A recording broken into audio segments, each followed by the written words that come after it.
কে রে মূর্খ তুই? ধ্বংস হয়ে যাবি। আরে বাবা, বাবা আমার কি ভুল হয়েছে হয়ে তোর? গেছে।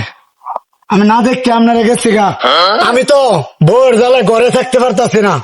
আরে মূর্খ, বউয়ের যন্ত্রণায় যদি ঘরে থাকতে পারতাম তাহলে কি জঙ্গলে বসবাস করি? তাহলে উপায় উপায় আছে বৎস, তুইও আমার সাথে জঙ্গলে থাক। এই নে কাপড়টা বেঁধে নে, বেঁধে আমার সাথে বসে পড়। উপায় একটাই, বস।